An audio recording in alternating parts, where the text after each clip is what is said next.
આપણે આવી ગયા પહાડીમાં નીલકંઠ મહાદેવ નવગ્રહ મંદિર. મહાદેવનું મંદિર છે, જોઈ લો. હવે તમને પહાડી બતાવું છું, પછી આપણે મંદિરમાં જઈએ છીએ દર્શન કરવા. દરેકને હું દર્શનનો લાભ આલું છું, દર્શન કરાવું છું, બરોબર. હવે આપણે જઈએ છીએ, આ મહાદેવનું મંદિર છે, ત્યાં જઈએ છીએ. અંદર મંદિરમાં આવી ગયા, ચલો મંદિરમાં દર્શન કરાવીએ. હા, મેં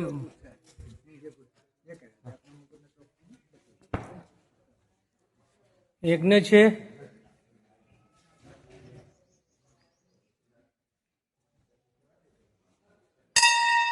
જય બજરંગબલી, જય ગણપતિ દાદા. સરસ મૂર્તિ છે, મોટી દઈશ.